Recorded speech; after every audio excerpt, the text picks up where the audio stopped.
শ্বশুরের লালসাকে ধিক্কার দিয়ে তার মর্যাদার মুখোশটাকে খুলে জনতার সামনে দুই পায়ে থেঁতলে দিয়ে নয়নতারা তার স্বামীর ভিটে জন্মের মতো ছেড়ে এসেছিল। কিন্তু সেই তাকেই হতে হয়েছিল পরস্পর বিরোধী দুই প্রবণতার শিকার। অসুস্থ সদানন্দকে রাস্তা থেকে বাড়িতে কুড়িয়ে এনে নয়নতারা তাকে প্রাণপাত সেবা করে তজ্জনিত লাঞ্ছনা সহ্য করে তাকে সুস্থ করে তুলেছিল। অথচ তখন সে এক অন্যজনের স্ত্রী। নমস্কার, আমরা শুনছি কথাশিল্পী বিমল মিত্রের লেখা উপন্যাস আসামি হাজির। আসুন শুনে নিই আজকের পর্বে কি আছে। শুরু করছি আজকের পর্ব।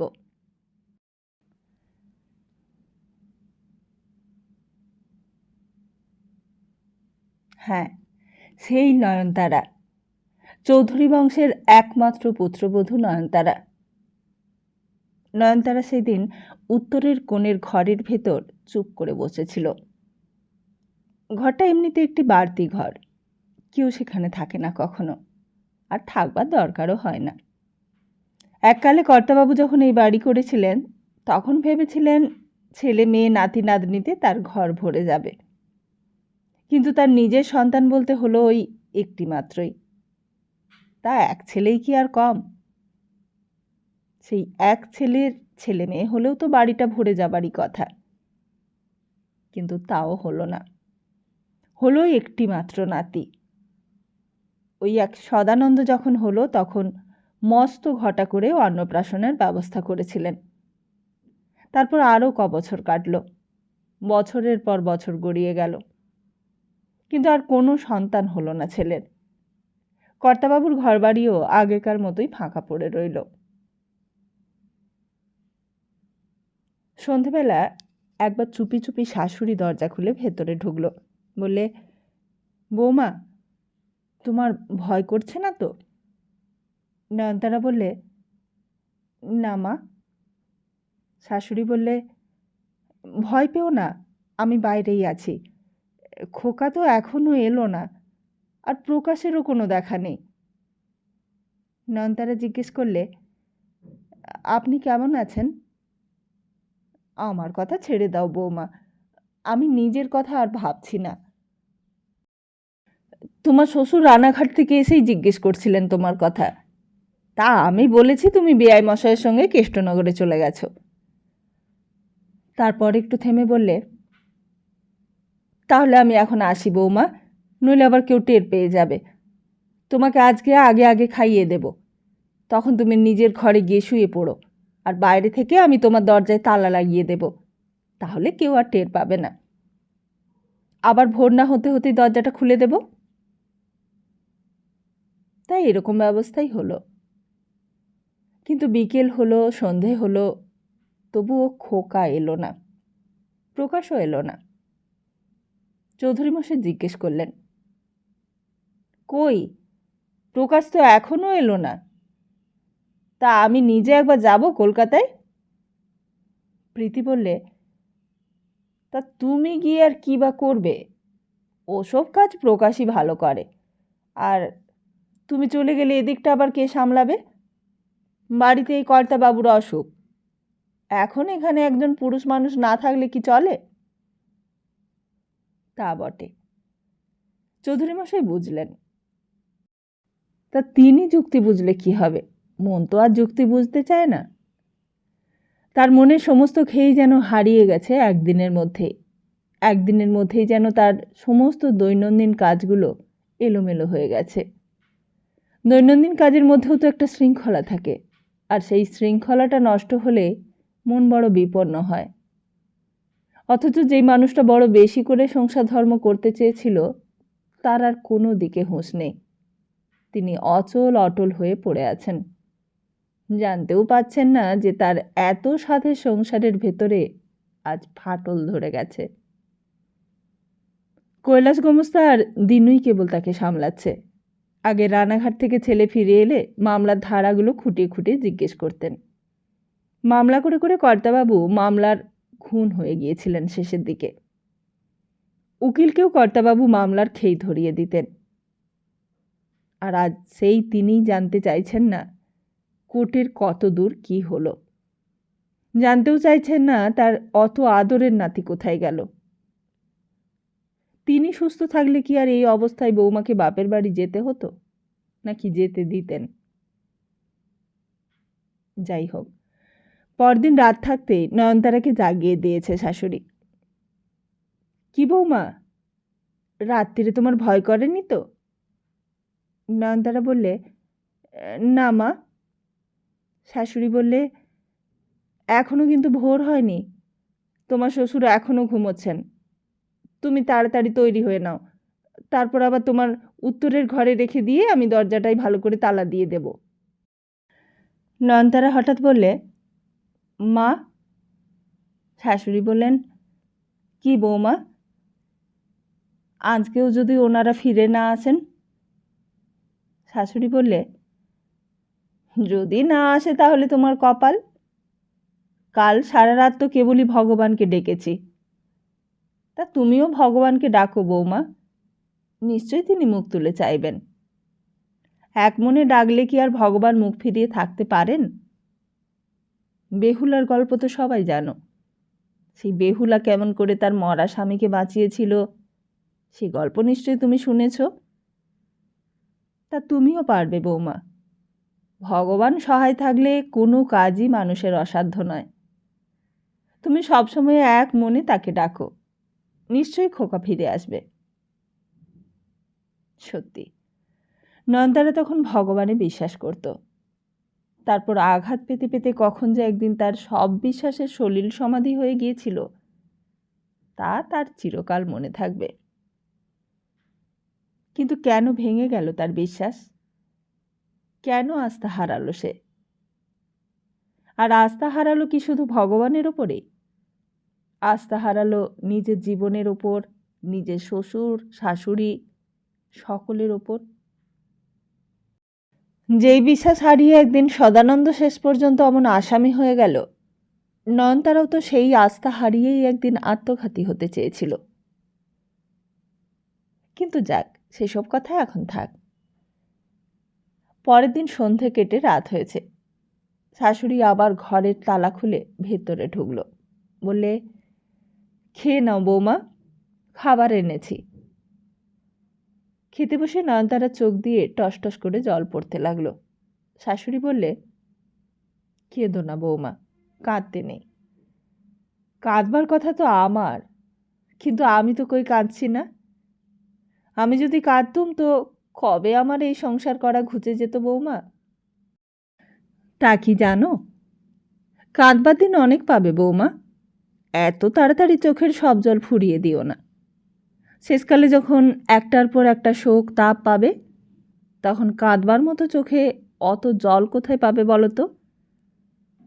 তুমি তো সবে মাত্র সংসারে ঢুকলে, এরই মধ্যে যদি এত কান্না পায়, তাহলে শেষ জীবনে কি করবে?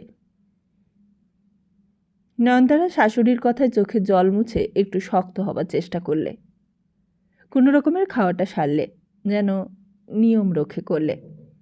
শাশুড়ি বললে, এরকম উপোস করে থাকলে তো তোমার চলবে না বৌমা। না খেলে তখন তো আরও দুর্বল হয়ে পড়বে, তখন তোমার অপমানের শোধ নেবে কি করে?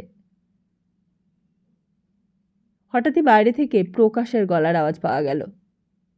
দিদি, দিদি, সদাকে নিয়ে এসেছি, দিদি।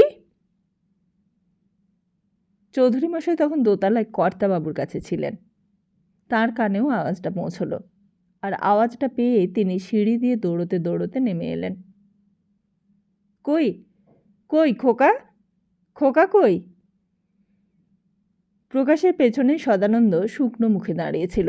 চৌধুরী মশাই জিজ্ঞেস করলেন, কি হলো, পুলিশের হাত থেকে ছাড়া পেলে? প্রকাশ মামা বললে, তা সহজে কি আর ছাড়ে জামাইবাবু? পুলিশে ছুলে তো 18 ঘা, সে তো কথাতেই আছে। কিন্তু এ আবার পুলিশের বাবা, কলকাতার পুলিশ, 1000 টাকার কমে তো কথাই বলতে চায় না। শেষে হাতে পায়ে ধরতে তবে কথা রাখলে। চৌধুরী মশাই জিজ্ঞেস করলেন, তা খুব কষ্ট হয়েছে তো? প্রকাশ মামা বললে, কষ্ট বলে কষ্ট? হাতে তো টাকাই ছিল না বেশি, সব তো পুলিশের পেটেই ঢুকিয়েছি। শেষে যে কটা পয়সা ছিল তাতে গাড়ি ভাড়াটা কোনো রকমে দিয়ে তবে আসতে পেরেছি, নইলে কলকাতার রাস্তাতেই আমাদের রাত কাটাতে হতো। তারপর আর সেখানে দাঁড়ালে না, বলে যাই আগে দিদিকে গিয়ে খবরটা দিয়ে আসি গে, দিদি হয়তো আবার খুব ভাবছে। চৌধুরী মশাই বললে, তা তোমার দিদির আবার শরীরটা খুব খারাপ হয়েছে? প্রকাশ মামা বললে, তা সে তো আমি যাবার সময়ই দেখে গেছি, ওই খোকার আসার খবরটা পেলে দিদি শরীরটা আবার ভালো হয়ে উঠবে। তারপর ভেতর বাড়ির বারান্দায় গিয়ে ডাকতে লাগলো, দিদি দিদি। প্রীতি প্রকাশের গলার আওয়াজ পেয়ে আর সময় নষ্ট না করে বৌমাকে তার শোবার ঘরে ঢুকিয়ে দিয়েছে, আর ঢুকিয়ে দিয়ে বাইরে থেকে তালা বন্ধ করে দিলে। আর নয়নতারাকে বলে দিলে, যা বলেছি তোমার মনে আছে তো বৌমা? নয়নতারা ঘাড় নাড়লে, হ্যাঁ মনে রেখে দিও, যেন ভুলে যেও না। খোকা যেন জানতেই না পারে যে তুমি ঘরের মধ্যে আছো। আমি ওদের বলবো যে তুমি বাপের বাড়ি চলে গেছো, বুঝলে? আজ খোকাকে বোঝানো চায় যে তুমিও অপমানে শোধ তুলতে পারো। বোঝানো চায় মেয়ে মানুষ হলেও তুমি একজন মানুষ। বোঝানো চায় যে তোমার মান অপমান লজ্জা সম্ভ্রম বলে একটা জিনিস আছে। আরও বোঝানো চায় খোকার যেমন অধিকার আছে এই বাড়ির ওপর, তোমারও তেমনি সমান সমান অধিকার আছে, বুঝলে? যা যা বলেছি ঠিক তাই তাই করো। আবার যেন ভয় পেয়ে যেও না।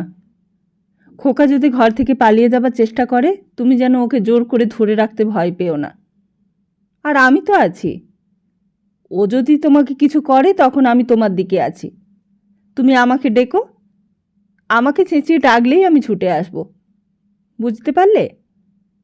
এখন আমি চললুম। বলি দরজায় তালা বন্ধ করে প্রীতি তাড়াতাড়ি নিজের ঘরের ভেতর গিয়ে ঢুকল। বাইরে থেকে প্রকাশ ডাকতে ডাকতে ভেতরে এলো, বললে, কই গো দিদি, কোথায় গেলে? তোমার খোকাকে তো এনেছি। উহ, সে কি কাণ্ড! কলকাতায় গিয়ে কম হেনস্থা আমার। আমি না গেলে সদাকে ছাড়িয়েই আনা যেত না। তারপর বৌমার ঘরের দিকে চেয়ে বললে, বৌমা কোথায়?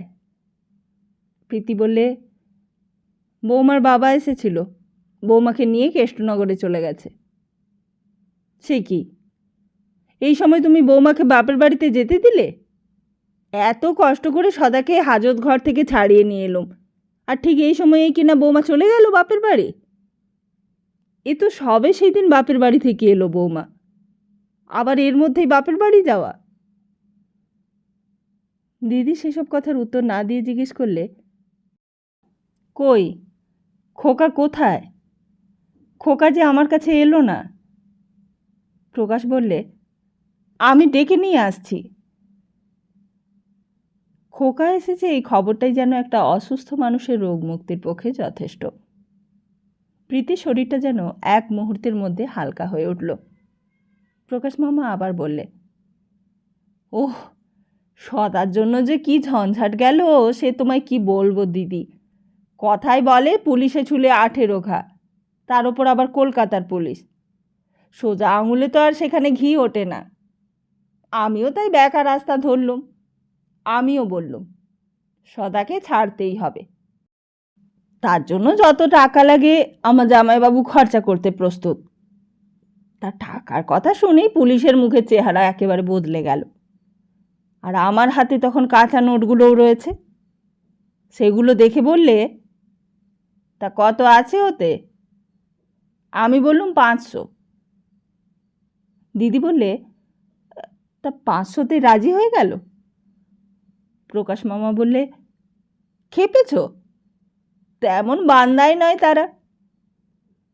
তারপর তারপর তো শেষ পর্যন্ত 700 টাকায় রফা হলো। নগদ টাকাটা চুকিয়ে দিতেই হুকুম হয়ে গেল আসামি খালাস। আর তখন দেখি কাঁদতে কাঁদতে সদা আসছে। না খেয়ে না ঘুমিয়ে সদার মুখ একেবারে শুকিয়ে আশি হয়ে গেছে। কান্নায় চোখ ফুলে একেবারে টোপ আকুল। দিদি বললে, আহা, তা বাছাকে খেতেও দেয়নি, সারাদিন না খেয়ে কাটিয়েছে। প্রকাশ মামা বললে, সে তোমার ভাবনা নেই, পুলিশ না খেতে দিক, আমি পেট ভরে খাইয়ে দিয়েছি তোমার খোকাকে। তা কি কি খাইয়েছিলুম শুনবে? বড় বড় রাজভোগ, কাঁচা গোল্লা, সন্দেশ, তারপর রাবড়ি, তাতেও পেট ভরে না। শেষকালে তোমার ছেলে বলে ভাত খাবো, তা নিয়ে গেলাম তোমার ছেলেকে হোটেলে। সেইখানে গিয়ে পোনা মাছের কালিয়া, সরু বালাম চালের ভাত সব খাইয়ে দিলুম, আর বললুম খা, যত পারিস পেট ভরে খা, খেয়ে নে। আমার কাছে তো তখনও 300 টাকা রয়েছে। কিন্তু অত খাওয়ার কথা শুনতে তখন ভালো লাগছিল না প্রীতির। বলে, খাওয়ার কথা তুই রাখতো, খোকা এখনো কেন আসছে না, তাকে ডেকে দে না। চৌধুরী মশাই তখন সদানন্দকে নিয়ে পড়েছিলেন। সব শুনে বললেন, তা তুমি বা ওই কালীগঞ্জের পোড়ো বাড়িটার মধ্যে কেন গিয়েছিলে? সেখানে কি আছে তোমার? কে থাকে সেখানে? সদানন্দ বললে, কেউ না। তা কেউ যদি না থাকে তোমার সেখানে যাবার দরকারটা কি ছিল? বাড়িতে তোমার মন টেকে না? বাড়িতে তোমার যদি কোনো কাজ না থাকে তো চণ্ডীমণ্ডপে গিয়ে তো সেরেস্তার খাতাপত্তরগুলো দেখলে পারো, তা দেখলেও তো আমার একটু উপকার হয়। তা সেটাও কি তোমার দ্বারা হবে না? সদানন্দ এই কথার কোনো জবাব দেওয়ার দরকারই মনে করলে না। বলি, কথার জবাব দিচ্ছ না যে? আমি যা বলছি তা তোমার কানে যাচ্ছে না, নাকি কথাগুলো গ্রাহ্যের মধ্যেই আনতে চাও না? ভাবছো যা বলছি আমার ভালোর জন্যই বলছি, তোমার ভালোটা দেখছি না। কিন্তু আমার ভালোটা কি তোমারও ভালো নয়? এই যে এত খেটে খুঁটে সম্পত্তি রেখে যাচ্ছি, এ কি আমি নিজে ভোগ করব বলে? আমি মরবার সময় কি এসব সঙ্গে করে নিয়ে যাব বলে?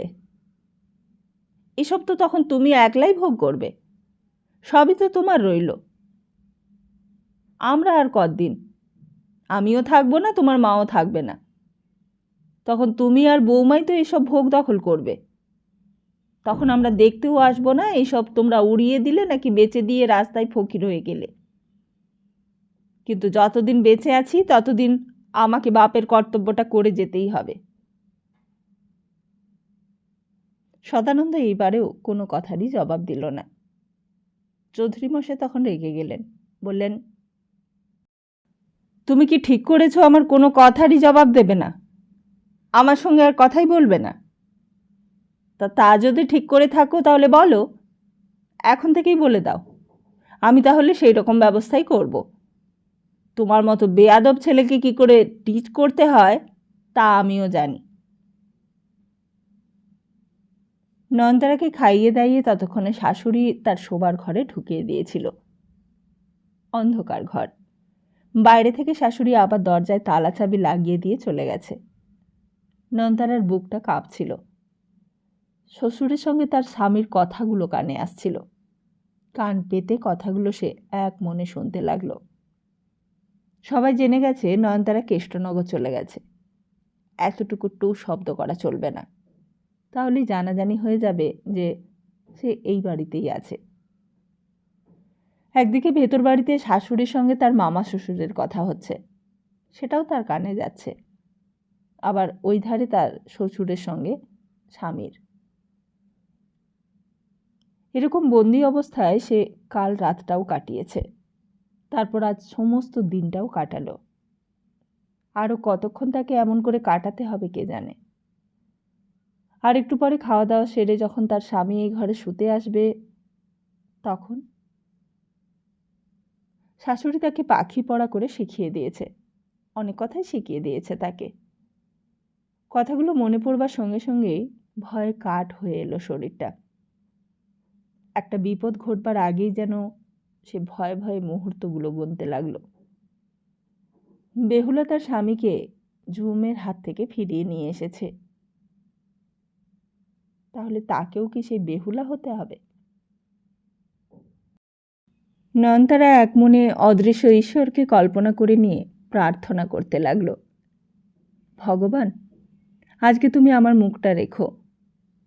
শুধু আমার নয়, সকলের মুখ রাখবার ভার এখন তোমার উপর ভগবান। আমি যেন পারি, আমি যেন আমার স্বামীর মন ফেরাতে পারি। আমাকে তুমি সাহস দিও, শক্তি দিও, সামর্থ্য দিও। আমি যেন হেরে না যাই ভগবান। আর হঠাৎই শাশুড়ির গলা শোনা গেল, এসেছিস খোকা? কিন্তু তার স্বামীর গলার কোনো আওয়াজ শোনা গেল না। নয়নতারা বুঝতে পারলে যে তার স্বামী ভেতর বাড়িতে এসে হাজির হয়েছে। নয়নতারা কান পেতে রইল সেই দিকে। সমস্ত বাড়িটার ক্ষীণতম শব্দও যেন তার কানকে এড়িয়ে যেতে না পারে। তার মামা শ্বশুরেরও গলা শোনা গেল এইবার। প্রকাশ মামা বললে, মার দুঃখ কি আর ছেলে বুঝতে পারে দিদি? কোনো ছেলেই তা বুঝতে পারে না।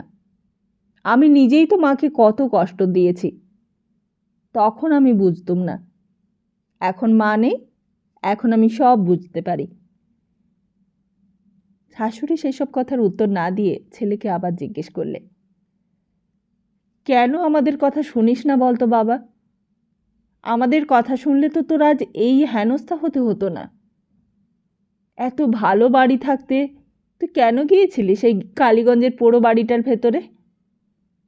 ডাকাত যদি নাও থাকতো, সাপ খোপও তো থাকতে পারে। সেখানে ঢোকা কি ভালো? এ না হয় পুলিশের কাছে টাকা কড়ি দিয়ে খালাস করে আনা গেল, কিন্তু যদি সাপ খোপে কামড়াতো তখন তখন কি হতো? চৌধুরী মশাইও এবার ভেতরে এলেন, বললেন, ও আমাদের কথা শুনবে না। তুমি ওকে হাজার বলো, কোনো কথাই ওর কানে ঢুকবে না। আর তুমি যেসব কথাগুলো বলছো, আমিও ওকে সেই সব কথাগুলো অনেকবার বলেছি।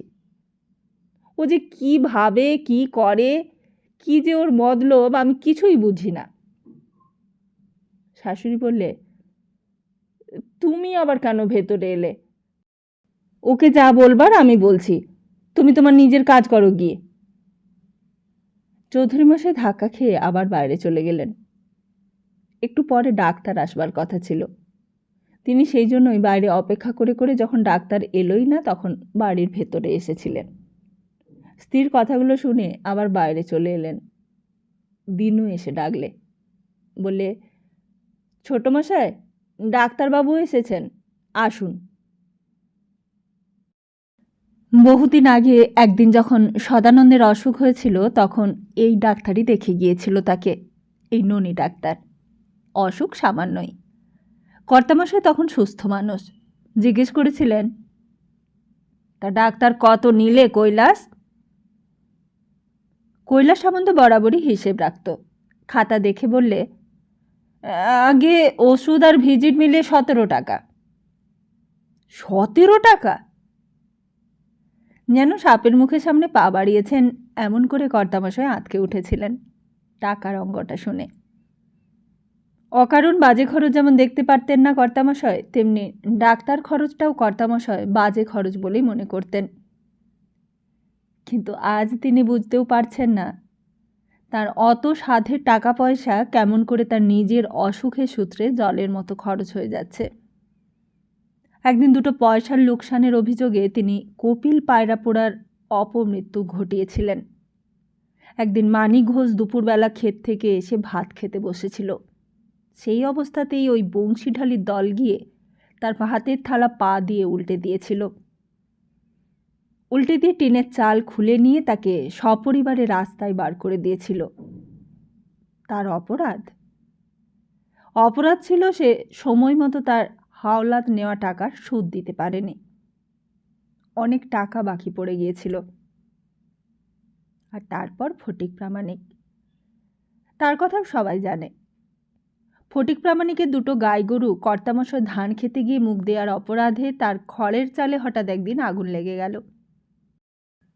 আর সেই আগুনে ফটিক প্রামাণিকের বউ তো পুড়ে মারা গেলই, ফটিক নিজেও সেই শোকে একদিন পাগল হয়ে গেল।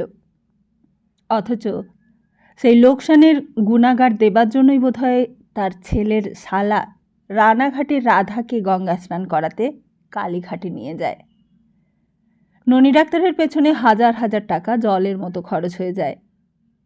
আর নাতি, যেই নাতি তার বংশে বাতি জ্বালাবে বলে কাঞ্চন সাঁকড়াকে 20 ভরি সোনার হাড় গড়াবার বায়না দেন, তার ভাবি ছেলের অন্নপ্রাশনের উপহার হিসেবে সে তার নতুন বউয়ের দিকে ফিরেও চেয়ে দেখে না। তবুও আজ যেন এসব কিছুই তার নজরে পড়ে না। তিনি যেন তখন শিলিভূত মাংসপিণ্ড। তাকে ধরে পাশ ফিরিয়ে দিতে হয়, তার ঠোঁট ফাঁক করে ওষুধ খাইয়ে দিতে হয়।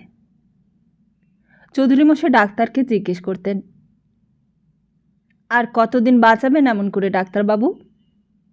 ননী ডাক্তার বলতো, তা কি আর বলা যায়, কত মানুষ এমনি করে বছরের পর বছর বেঁচে থাকে, কিন্তু যদি মারাই যাবেন তাহলে আর চিকিৎসা করে লাভটা কি? ননী ডাক্তার বলতো, তা বলে নিজের বাবাকে কি কেউ মেরে ফেলতে পারে? চৌধুরী মশাই বলতেন, কিন্তু ওনার দিকে তো আর চেয়ে দেখতে পারি না, একটা কিছু ব্যবস্থা করতে পারেন না? কি ব্যবস্থা করব? কি যে ব্যবস্থা ননী ডাক্তার করবে আর কি ব্যবস্থার প্রস্তাব চৌধুরী মশাই করাতে চান, তা দুজনের কেউই খুলে বলতেন না। কিন্তু দুজনেই বুঝতে পারতেন, একমাত্র রোগীকে হত্যা করা ছাড়া এর যে আর কোনো প্রতিকার নেই, তা বোধহয় দুজনেই জানতেন। আর জানতেন বলেই সেই কথাটা আর কেউই মুখ দিয়ে উচ্চারণ করে অপরাধের ভাগী হতে চাইতেন না। কিন্তু রানাঘাটের সদরে বসেই মনে মনে সংকল্প করে নিয়েছিলেন চৌধুরী মশাই। সংকল্প করে নিয়েছিলেন, আর নয়, প্রতিদিন এতগুলো টাকা খরচা, আর খরচের অঙ্কটা হিসেব করতে চৌধুরী মশাইয়ের আতঙ্ক হতো। এতগুলো টাকা, এই টাকা খরচের কি কোনো শেষ নেই? আরোগ্যের কোনো আশাই যখন তাহলে নেই, তাহলে এত খরচান্ত হওয়াটা, এর প্রতিকার তো তার নিজের হাতেই আছে। তবে হ্যাঁ, এই তবেরই উত্তর খোঁজবার জন্যই তিনি কদিন ধরে ছটফট করছিলেন। যদি খরচান্ত হওয়া নিরর্থক হয়, তাহলে তো কর্তাবাবুকে বাঁচিয়ে রাখাটাও নিরর্থক। অথচ এই নিরর্থক জিনিসটাকে এতদিন ধরে শুধুই কর্তব্য আর মানবতাবোধের দোহাই দিয়ে তিনি বরদাস্ত করে চলেছিলেন। কিন্তু কতদিন, আর কতদিন এমন করে বরদাস্ত করা সম্ভব হবে? ডাক্তারবাবু নিয়ম করে সেই দিনও রোগীকে পরীক্ষা করলে, যেমন করে রোগীর বুকে স্টেথিস্কোপ বসিয়ে বুকের সুস্থতা পরীক্ষা করা নিয়ম, তেমনি করেই পরীক্ষা করলে। দু একটা নিয়মমাফিক প্রশ্নও করল, যেমনটা রোজই করে। আর তারপর হাত বাড়িয়ে টাকা কটা নিয়ে চলে যাচ্ছিল। রাত বাড়ছে, বাড়িতে তার আরও অনেক রোগী, বাড়ির বাইরেও অনেক রোগী তার অপেক্ষায় বসে মুহূর্ত গুনছে। চৌধুরী মশাই ডাক্তারবাবুর সঙ্গে নিচে নেমে এলেন। পেছন থেকে ডাকলেন, ডাক্তারবাবু। ডাক্তার পেছন ফিরল। চৌধুরী মশাই জিজ্ঞেস করলেন, তা কর্তাবাবুকে আজ কেমন দেখলেন? ননী ডাক্তার বললে, কীরকম আর দেখব, সে একই রকম। চৌধুরী মশাই বললেন, তা রোজই যদি একই রকম দেখেন, তাহলে আপনার রোগী দেখতে আসবারই বা কী দরকার, আর ওষুধ খাওয়ানোরই বা কী দরকার? ওষুধ কিনতেও তো টাকা লাগে। ননী ডাক্তার বললে, তা তো লাগে, তা টাকা লাগলে যদি আপনার বাজে খরচ বলে মনে হয়, তাহলে আর ওষুধ খাওয়াবেন না। হ্যাঁ, আসলে আমিও তাই ভাবছি ওষুধ তো আর ওনার কাজে লাগছে না। ননী ডাক্তার বললে, না, কাজে আর লাগবেও না। তাহলে ওষুধ না দিয়ে কি করব? যদি যন্ত্রণা বাড়ে তো একটু আফিম খেতে দিন, টাকাও কম খরচ হবে আর যন্ত্রণাটাও কমবে। এই বলে আর ডাক্তার দাঁড়ালো না। উঠোন পেরিয়ে সদর দিয়ে সাইকেলে উঠে বসলো। তারপর ঘণ্টা বাজিয়ে রাস্তার উপরে অদৃশ্য হয়ে গেল। চৌধুরী মশাই সেই অন্ধকার বারান্দার ওপরে কিছুক্ষণ চুপ করে দাঁড়িয়ে রইলেন। আফিম? কিন্তু আফিমই বা কিনতে যাবেন কেন তিনি? আফিম কিনতেও তো পয়সা লাগে। আর আজ রাত্রির মধ্যে আফিমই বা আসছে কোথা থেকে? কাল দিনমানের আগে তো আর রেলবাজারের আবগাড়ি দোকান খুলছে না। আর আফিম কিনতে গেলেও তো একটা প্রমাণ থেকে যাবে। প্রমাণ থেকে যাবে যে চৌধুরী মশাইয়ের লোক কর্তাবাবু মারা যাবার আগের দিন রেলবাজারের আবগাড়ি দোকান থেকে আফিম কিনে নিয়ে গিয়েছিল। এত ঝঞ্ঝাটের কিসের দরকার? তার বদলে সোজা পথ তো অনেক খোলাই রয়েছে। চৌধুরী মশাই নিজের করণীয় কর্তব্য ঠিক করে ফেললেন, একেবারে নিশ্চিন্ত। তারপর আবার সোজা একেবারে ওপরে উঠে গেলেন। কর্তাবাবু তখনও সেই একই অবস্থা, নিশ্চল নিথর হয়ে শুয়ে আছেন। কৈলাস গোমস্তা তখন কর্তাবাবুকে ওষুধ খাওয়াবার ব্যবস্থা করছিল।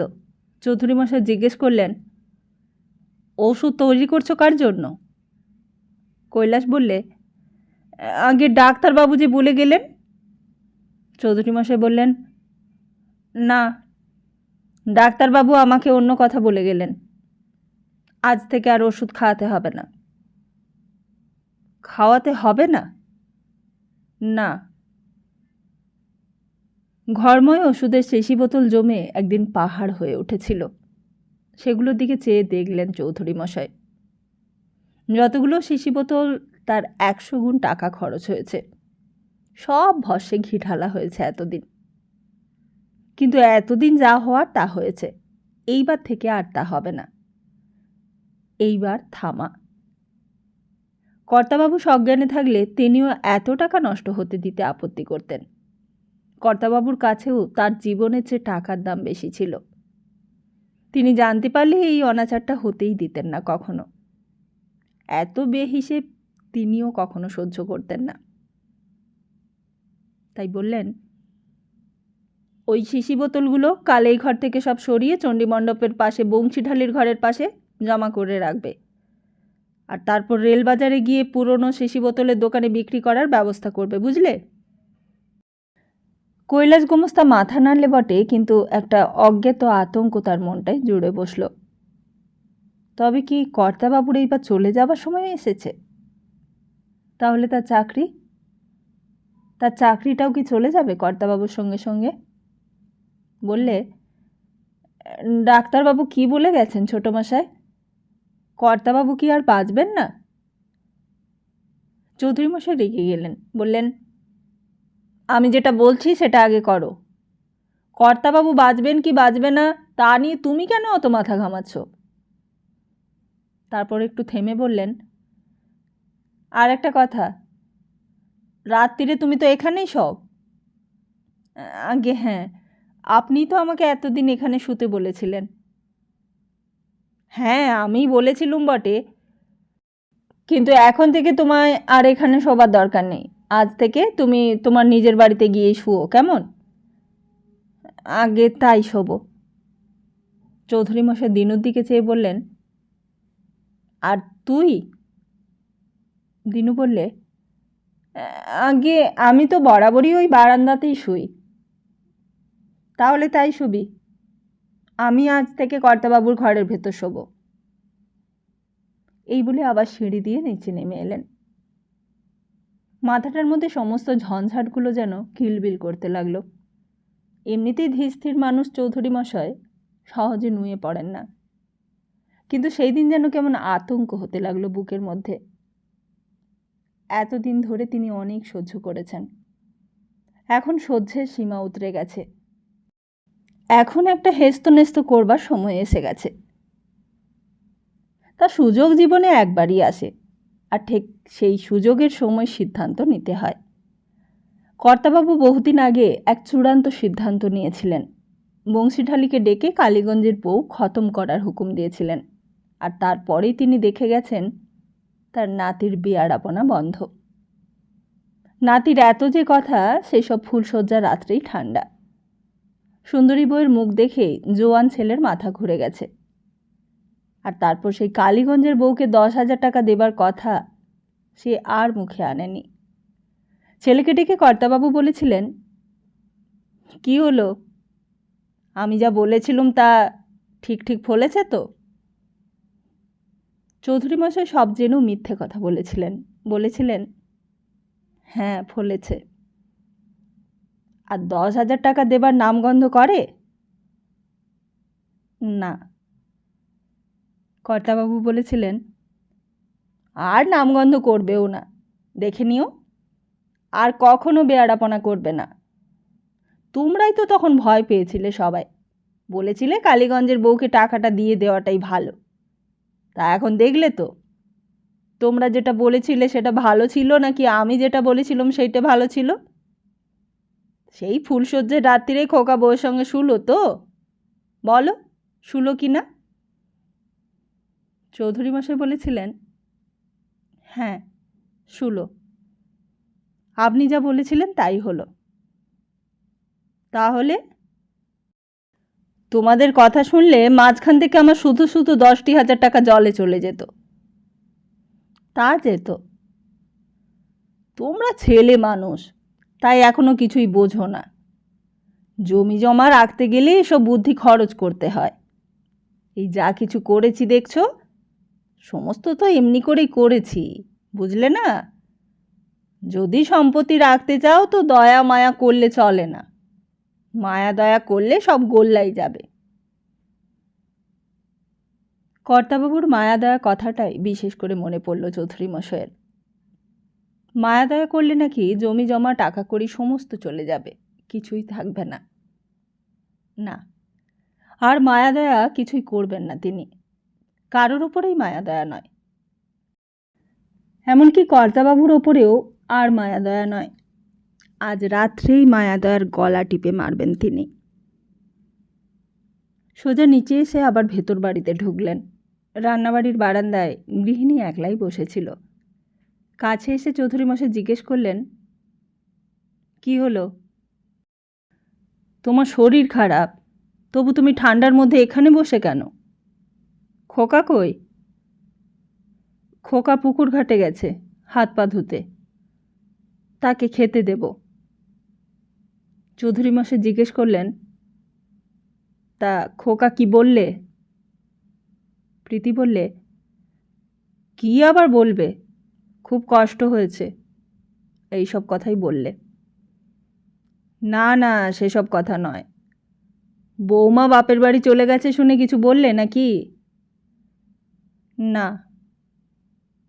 তা জিজ্ঞেস করলে না কেন গেল বাপের বাড়ি, কে নিয়ে গেল তাকে? না। চৌধুরী মশাই প্রসঙ্গ বদলে বললেন, আমি আজকে একটু তাড়াতাড়ি খেয়ে নেব, আজ থেকে আমি কর্তাবাবুর ঘরে গিয়ে শোবো। কেন? গুমস্তা মশাই তো থাকে সেখানে। চৌধুরী মশাই বললেন, আজ থেকে তাকে থাকতে বারণ করে দিলুম, বলেছি যে এইবার থেকে নিজের বাড়িতে গিয়েই শুতে। তা তুমি যে শোবে বিছানা? দিনুকে বলে দিয়েছি বিছানা করতে। গৌরীকে বলো আমাকে চটপট খাবার দিয়ে দিতে, তাড়াতাড়ি খেয়ে নিয়ে শুয়ে পড়ি গে যাই। আমার আর কিছু ভালো লাগছে না, কর্তাবাবুর অসুখও সারবে না, আর আমারও ঝামেলা শেষ হবে না। ননি ডাক্তার তো এক্ষুনি বলে গেল কর্তাবাবু নাকি এরকম করেই বরাবর বেঁচে থাকবে। প্রীতি বললে, তা মানুষ যদি বেঁচে থাকে তো তুমি কি করবে? তাই বলে তো আর কাউকে গলা টিপে মেরে ফেলা যায় না। যতদিন কপালে ভোগান্তি আছে ততদিন সহ্য তো করতেই হবে। চৌধুরী মশাই বললেন, কি বলছো কি তুমি? সহ্যও করব আবার ওষুধও খাইয়ে যাব? ওষুধ কিনতে বুঝি টাকা লাগে না? বলো তো, এই কদিনে কতগুলো টাকা মবলক জলে চলে গেল। ওই টাকায় 500 বিঘে জমি হয়ে যেত আমার। তাও বুঝতুম যদি ওতে অসুখ ভালো হয়ে যেত, তাহলে না হয় মনে কিছু লাগতো না। কিন্তু এই যে ন দেবায়ও ন ধর্মায়। এমন সময় রান্নাবাড়ির দাওয়ায় গৌরী ভাত দিয়ে গেল। চৌধুরী মশাই গিয়ে খেতে বসলেন, কিন্তু খেতে খেতেও কর্তাবাবুর কথাগুলো তার মাথার মধ্যে ঘুরঘুর করতে লাগলো। যদি সম্পত্তি রাখতে চাও মায়া দয়া করলে চলবে না। মায়া দয়া করলে সব গোল্লাই যাবে। সত্যি, আর মায়া দয়া নয়। মায়া দয়া করলে সব গোল্লাই যাবে, কিছুই থাকবে না। তাড়াতাড়ি কোনো রকমের নাকে মুখে খাবারটা গুজে একেবারে দোতলায় কর্তাবাবুর ঘরে গিয়ে হাজির হলেন আবার। কৈলাস গোমস্তা তখন তার বাড়ি চলে গেছে। আজ থেকে তার আরাম, আর দুর্গন্ধের মধ্যে তাকে রাত কাটাতে হবে না। দিনু বাইরে দাঁড়িয়েছিল। চৌধুরী মশাই বললেন, তুই আর মিছিমিছি দাঁড়িয়ে আছিস কেন? যা, নিচে গিয়ে গৌরীর কাছে খাবারটা চেয়ে নিয়ে খেগে যা। দিনু চলে যেতেই চৌধুরী মশাই কর্তাবাবুর কাছে সরে এলেন। সত্যি, কর্তাবাবু তখন একটা অচল মাংসপিণ্ড বই আর কিছুই নয়। একটুও চেতনা নেই মানুষটার। এত যে বিছানায় দুর্গন্ধ, তাতেও মানুষটার কোনো বিকার নেই। পঞ্চেন্দ্রিয় লোপ পেয়ে গেছে, তবু মানুষটা বেঁচে আছে কেমন করে কে জানে। অথচ এই মানুষটারই এককালে কত বুদ্ধি বিবেচনা ছিল। আর শুধু বুদ্ধি বিবেচনাই নয়, কূটবুদ্ধি বিবেচনা। সেই কূটবুদ্ধিতে কোর্টের হাকিম, পেশকার, উকিল, মুহুরি, মোকতার সবাই হিমশিম খেয়ে যেত। এই মানুষটাই একদিন বলেছিল, যদি সম্পত্তি রাখতে চাও মায়া দয়া করলে চলবে না। মায়া দয়া করলে সব গোল্লায় যাবে। কিন্তু আজ আমিও যদি সম্পত্তি রাখবার জন্য মায়া দয়া না করি, আর যদি আমি মায়া দয়া করি তো এইসব সম্পত্তি গোল্লায় চলে যাবে। তাহলে চৌধুরী মশাই নিজের 2 হাতের 2টো বুড়ো আঙুল পরীক্ষা করে দেখলেন। ওষুধ লাগবে না, বিষ লাগবে না, ছোরা লাঠি কিছুই লাগবে না। শুধু এই 2টো বুড়ো আঙুল দিয়ে সব শেষ করে দেয়া যাবে। কে কে তুমি? হঠাৎই চৌধুরী মশাই চমকে উঠেছেন। কর্তাবাবুর কি তবে জ্ঞান আছে? সব কিছু টের পাচ্ছেন তিনি? কে তুমি? কথা বলছো না কেন? কথার জবাব দাও। তোমাকে তো আমি খুন করে ফেলেছি। তবে আবার কি করে তুমি এখানে এসেছো? তুমি আমাকে অভিশাপ দিয়েছিলে, মনে আছে? তুমি বলেছিলে আমি নির্বংশ হব। বলেছিলে তুমি বামুনের মেয়ে, তোমার অভিশাপ ফলবেই। মনে আছে? বলতে বলতেই কর্তাবাবু ঘর ফাটিয়ে হেসে উঠলেন। কিন্তু ফলেছে কি? আমার নাতি কি তোমার কথা শুনেছে? সুন্দরী বউ পেয়ে সব ভুলে গেছে। কালীগঞ্জের বউ সব ভুলে গেছে। সে এখন রোজ বউয়ের সঙ্গে এক ঘরে শয়। তা জানো, আমি আমার বংশধরের মুখ দেখব বলে কাঞ্চন শ্যাকরাকে সোনার হাড়ের বায়না দিয়ে রেখেছি। যাও যাও, তুমি এখান থেকে যাও। আমি তোমার মুখ দেখতে চাই না। যাও তুমি, যাও, চলে যাও বলছি। হঠাৎ হাড়কিন নিয়ে দিনু ঢুকতেই আবার সব চুপ। চৌধুরী মশাই বললেন, খাওয়া হলো তোর? আগে হ্যাঁ। তাহলে তুই বারান্দায় গিয়ে শুয়ে পড়, আমি এখানেই শোবো। দিনু বারান্দায় গিয়ে বিছানা পাতলে। চৌধুরী মশাই তখনও এক দৃষ্টে চেয়ে দেখছেন কর্তাবাবুর মুখের দিকে। কই, কিছুই তো নেই। এ তো ঠিক আগেকার মতোই নিথর, নিশ্চল, শিলীভূত মাংসপিণ্ড। এর তো কথা বলবার কোনো ক্ষমতা নেই। তবে এতক্ষণ কে কথা বলছিল? না না, আর মায়া দয়া করলে চৌধুরী বংশ গোল্লায় যাবে। মায়া দয়া আর তিনি করবেন না। বাইরে তখন দিনুর নাক ডাকা শুরু হয়ে গেছে। চৌধুরী মশাই আর দেরি করলেন না। টিপি টিপি পায়ে আবার এগিয়ে গেলেন কর্তাবাবুর দিকে। আবার কর্তাবাবু চিৎকার করে উঠলেন, কে কে তুমি? তোমাকে তো আমি খুন করে ফেলেছি। তবে আবার কি করে তুমি এখানে এলে? কে নিয়ে এলে তোমাকে? কৈলাস, কৈলাস! হঠাৎই দিনুর ঘুম ভেঙে গেছে। ধরফর করে উঠে ভেতরে এসেছে। বললে, ছোট মশাই আমাকে ডাকছেন? ছোটমশাই দিনুকে দেখেই নিজেকে সামলে নিলেন, বললেন, না তো, আমি ডাকিনি। দিনু নিশ্চিন্ত মনে চলে গেল, আর চলে যেতেই চৌধুরী মশাই আবার উঠলেন, না, মায়া দয়া করলে আর চলবে না। মায়া দয়া করলে চৌধুরী বংশ গোল্লাই যাবে। চৌধুরী মশাই টিপি টিপি পায়ে কর্তাবাবুর দিকে আবার এগিয়ে যেতে লাগলেন।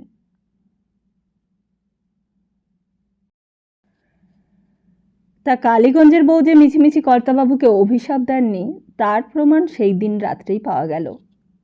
সদানন্দ আর নয়নতারার জীবনে সে এক স্মরণীয় রাত। নয়নতারা এতক্ষণ তার নিজের ঘরের মধ্যে নিঃশ্বাস বন্ধ করে পড়েছিল। এবার যেন সে তার অন্তরাত্মার আর্তনাদ শুনতে পেলে। তার অন্তরাত্মা তখন আর্তনাদ করে তাকে বলছে, খোকা তোমাকে অপমান করলে তুমি তাকে অপমান করতে পারো না? তোমার গায়ে জোর নেই? নয়নতারার মনে হলো সে যেন এক্ষুনি দম বন্ধ হয়ে অজ্ঞান হয়ে যাবে। তুমি যখন পরের বাড়ির মেয়ে ছিলে তখন ছিলে, এখন তুমি এই বাড়ির বউ। এই সংসারের ওপর খোকারও যতখানি অধিকার, তোমারও অধিকার ঠিক ততখানি। কোনো অংশে এতটুকু কম নয়। তাহলে কিসের ভয় তোমার? খোকা যদি তোমার গায়ে হাত তোলে, তুমিও তার গায়ে হাত তুলবে। আমি তো পাশের ঘরেই আছি। তুমি আমাকে ডাকবে, ডাকলেই আমি ছুটে চলে আসব। তুমি ভয় পেও না বৌমা। মেয়ে মানুষ হয়ে জন্মেছ বলেই কি সব কিছু তোমায় মুখ বুজে সহ্য করতে হবে? হঠাৎই দরজাটার তালা খোলার শব্দ হলো। শাশুড়ির গলা শোনা গেল বাইরে। শাশুড়ি বললে, তুই শুয়ে পড়গে যা, আলো নিতে হবে না আর। গৌরী তোর বিছানা ঝেড়ে পুছে পরিষ্কার করে রেখে দিয়েছে। নয়নতারা দেখলে মানুষটা ঘরে ঢুকে দরজায় খিল লাগিয়ে দিলে, তারপর আর কোনো দিকে ভ্রুক্ষেপ না করে সোজা এসে বিছানায় গা এলিয়ে দিলে।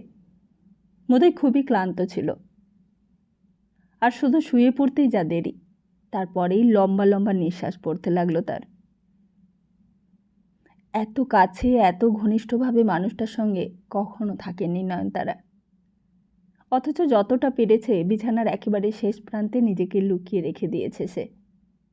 মানুষটা জানেও না যে যাকে সে সবচেয়ে এড়িয়ে চলতে চায় সেই তার সঙ্গে এক ঘরের এক ছাদের তলায় একই বিছানায় পাশাপাশি শুয়ে রয়েছে। এমনি করে নিঃশ্বাস বন্ধ করে নিজের হৃৎপিণ্ডের ওঠা পড়া শব্দ আর কতক্ষণ শোনা যায়? তবুও শুনতে হবে, তবুও এক ঘরে এক বিছানায় প্রতি রাত্রে শুতে হবে। এই হচ্ছে বিধান। তাতে তোমার শয্যাসঙ্গী তোমাকে ঘৃণাই করুক আর তাচ্ছিল্যই করুক। হঠাৎ অজান্তেই নয়নতারার হাতে চুড়ির শব্দ হতে মানুষটা চমকে বিছানায় উঠে বসেছে। কে? তারপর বোধহয় অস্পষ্ট অন্ধকারে একটা কিছু অনুমান করে মানুষটা আর বিছানায় বসে থাকতে পারলে না। উঠেই সোজা দরজার দিকে গিয়ে খিল খুলে বাইরে যাওয়ার চেষ্টা করছিল, কিন্তু নয়নতারা তার আগে গিয়ে তার হাতটা চেপে ধরেছে। বললে, কোথায় যাচ্ছ? নয়নতারার এই অপ্রত্যাশিত ব্যবহার সদানন্দ বোধহয় কল্পনাও করতে পারেনি, তাই প্রথমটাই একটু হতভম্ব হয়ে গেল। তারপর কি জবাব দেবে কিছুই বুঝতে পারলে না, চুপ করে রইল। নয়নতারা বললে, আমি তোমার কি করেছি যে তুমি ঘর ছেড়ে চলে যাচ্ছ? সদানন্দ নিজের হাতটা ছাড়িয়ে নেবার চেষ্টা করতে করতে বললে, ছেড়ে দাও আমাকে, আমার হাতটা ছাড়ো, আমি বাইরে যাব। নয়নতারা তবুও সদানন্দের হাতটা ছাড়লে না। শরীরে যত জোর ছিল তাই দিয়ে সদানন্দের হাতটা চেপে ধরে বললে, না, তোমাকে আমি ছেড়ে দেব না। আগে বলো, তোমার কাছে আমি কি দোষ করেছি যে তুমি আমার ঘরে থাকবে না? আমাকে তোমার এত কেন ঘেন্না? সদানন্দ এমন অবস্থার জন্য তৈরি ছিল না। বিয়ের পর এতদিন কেটে গেছে, কিন্তু এই মোকাবিলার ঝামেলায় যে তার স্ত্রী একদিন তার মুখোমুখি হয়ে দাঁড়াবে, তার ব্যবহারের কৈফিয়ত চাইবে, জবাব চাইবে, এটা তার জানা ছিল না। জানা থাকলে হয়তো তার দিকের জবাবদিহিটাও সে আগের থেকেই তৈরি করে রাখত। আর তাছাড়া সে যদি জানতে পারতো নয়নতারা এই ঘরের ভেতরেই নিঃশব্দে শুয়ে আছে, তাহলে কি সে এই ঘরে আর শুতে আসতো? মুখে প্রকাশ করবার মতো কোনো তৈরি জবাব না থাকাতে সে আবার বললে, আমার হাতটা ছাড়ো, ছাড়ো। নয়নতারা বললে, হাত ছাড়লে কি তুমি আমার কথা জবাব দেবে? সদানন্দ নয়নতারার তরফ থেকে এতখানি দৃঢ়তা আশা করেনি। বললে, তোমার কাছে জবাবদিহি করতে হবে এমন কোনো অন্যায়ই আমি করিনি। তুমি আমার হাতটা ছাড়ো। নয়নতারা তবুও হাত ছাড়লে না। তেমনিভাবেই সদানন্দের হাতটা ধরে রেখে বললে, ন্যায় অন্যায়ের কথা কেন তুললে? আমি তো ন্যায় অন্যায়ের কোনো কথা তুলিনি। আমি শুধু তোমার এরকম ব্যবহারের কারণটা জানতে চেয়েছি। সদানন্দ বললে, আমি তোমার সঙ্গে কী এমন খারাপ ব্যবহার করেছি? আমি তো তোমাকে কোনো রকমের কষ্ট দিইনি। এই বাড়িতে তোমার আদর যত্নের কোনো ত্রুটি হয়েছে সেটাও তো নয়। নয়নতারা বললে, কিন্তু আমি তো সে কথাও বলিনি তোমাকে। আমি কি তোমাকে কখনো বলেছি শ্বশুর বাড়িতে এসে আমার আদর যত্ন হচ্ছে না? কিন্তু তোমার সঙ্গে আমার বিয়ে হয়েছে, এটা তো সত্যি। এটা তো অস্বীকার করতে পারবে না। আগুন সাক্ষী রেখে বিয়ে হয়েছে। তারপরেও কি আমার ওপর তোমার কোনো কর্তব্য নেই? কর্তব্য? সদানন্দ কথাটা শুনে যেন নিজের মনে শব্দটা একবার উচ্চারণ করে উঠল। হ্যাঁ, কর্তব্য। আমার উপরেও তোমার একটা কর্তব্য আছে। বউয়ের ওপর স্বামীর যেমন একটা কর্তব্য থাকে, তেমনি। সদানন্দ বললে, তোমার সঙ্গে আমি কর্তব্য করা নিয়ে কোনো ঝগড়া করতে চাই না, আর এটা ঝগড়া করবারও সময় নয়। ঝগড়া? নয়নতারা যেন অবাক হয়ে গেল। বললে, ঝগড়া আমি তোমার সঙ্গে কখন করলুম? আমি কি তোমার সঙ্গে একটাও ঝগড়ার কথা বলেছি? আর এখন যদি কথাগুলো না বলি, তাহলে কখন বলবো? তোমার সঙ্গে আমার কখন দেখা হচ্ছে? তুমি তো আমাকে দেখলেই মুখ ফিরিয়ে নাও। সদানন্দ বলে উঠল, দেখো, বিয়ে আমি তোমাকে করেছি এ কথা সত্যি, কিন্তু তুমি যদি ভেবে থাকো যে আমি তোমার সঙ্গে স্বামীর মতো ব্যবহার করব, আমরা দুজনে স্বামী স্ত্রী হিসেবে বাস করব, সে কথা তুমি ভুলে যাও। তোমার সঙ্গে পারতপক্ষে আমার দেখা হবে না। নয়নতারা সদানন্দের এই স্পষ্ট কথা শুনে স্তম্ভিত হয়ে গেল। খানিকক্ষণ তার মুখ দিয়ে কোনো কথাই বের হলো না। তারপর জিজ্ঞেস করলে, তাহলে এটাই কি তোমার শেষ কথা? হ্যাঁ, এটাই আমার শেষ কথা। কিন্তু এরপরেই তুমি হয়তো জিজ্ঞেস করবে, তাহলে আমি তোমায় বিয়ে কেন করলুম? তার উত্তরে বলি, আমি ভুল করেছিলুম। আমি অন্য লোকের কথায় বিশ্বাস করে ভুল করেছিলুম। আমাকে তারা সবাই স্তোক বাক্য দিয়েছিল, আর সেই তাদের কথা বিশ্বাস করাটাই আমার অন্যায় হয়েছিল। সেই বিশ্বাস করার মধ্যে যদি কোনো অন্যায় হয়ে থাকে, তাহলে স্বীকার করছি যে আমি অন্যায় করেছি।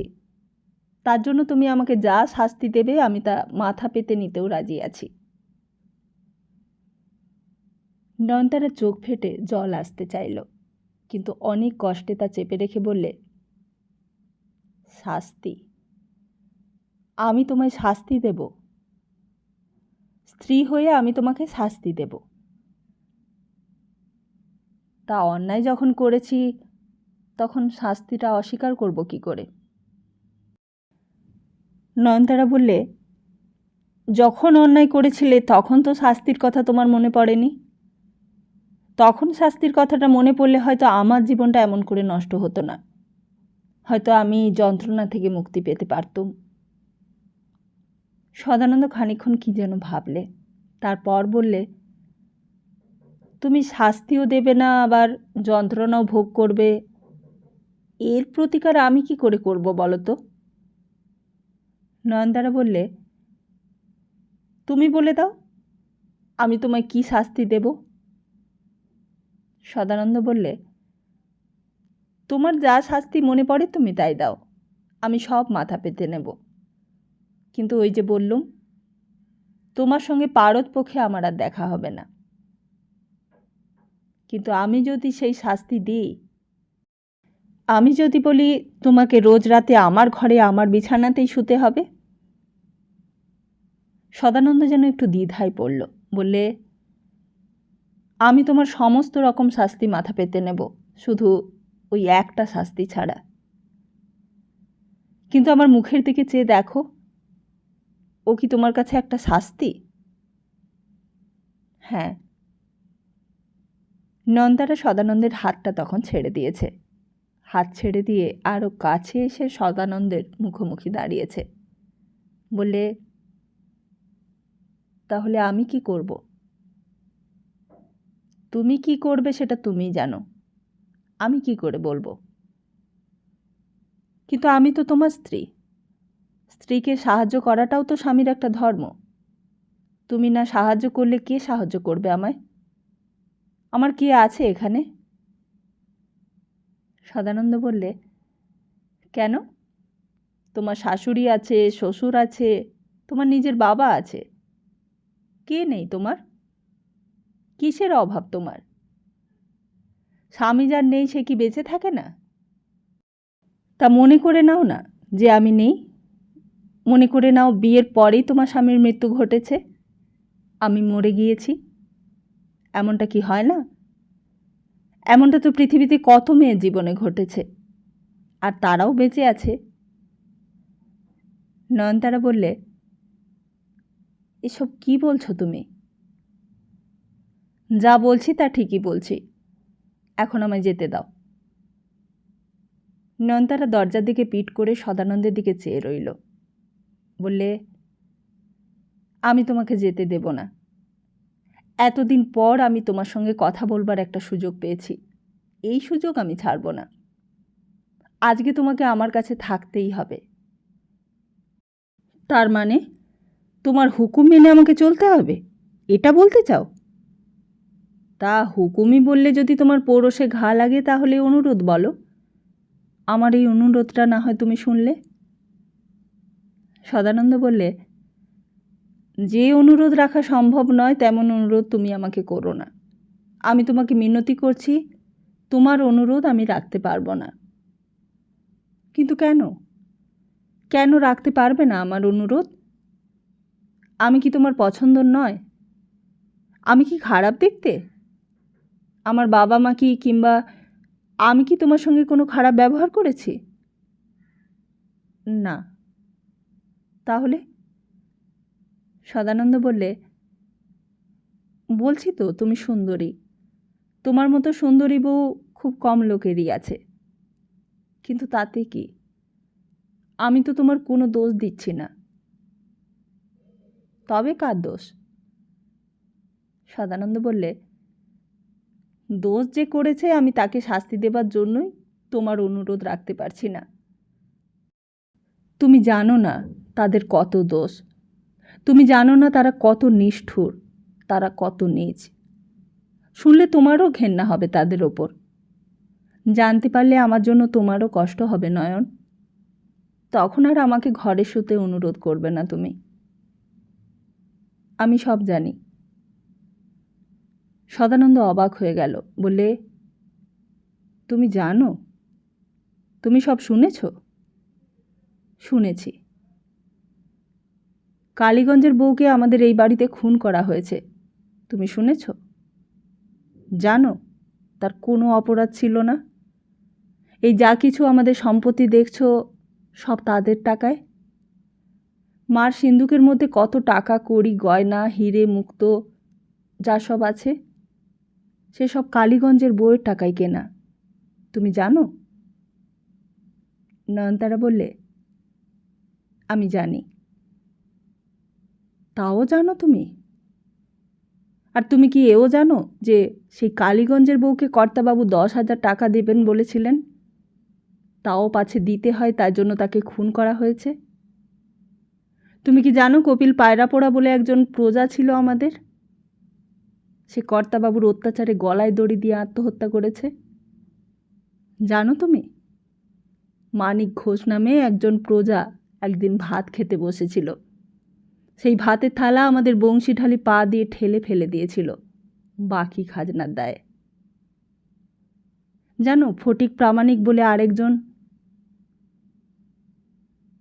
নয়নতারা কথার মধ্যিখানে বাধা দিয়ে বলে উঠল, জানি জানি, আমি সব জানি। কথা বলতে বলতে সদানন্দ উত্তেজনায় হাঁপাচ্ছিল। বললে, তুমি সব জানো? হ্যাঁ, আমি সব জানি। এতদিন তোমাদের বাড়িতে এসেছি, কান খুলেও রেখেছি।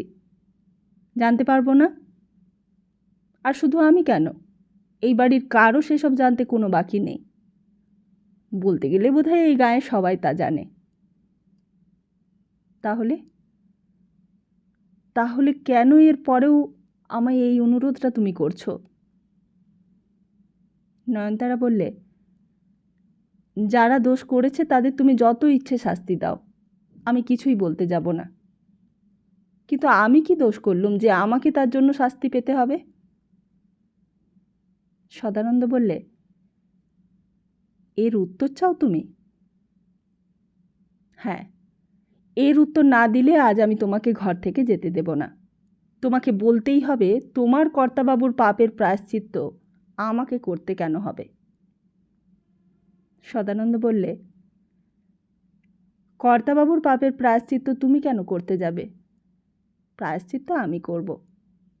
আমি কর্তাবাবুর একমাত্র বংশধর। আমি চাই আমার সঙ্গে এই বংশের শেষ হয়ে যাক। এই বংশ নির্বংশ হোক। এই বংশ থেকে সব পাপ নিশ্চিহ্ন হয়ে যাক। এই বংশ পবিত্র হোক।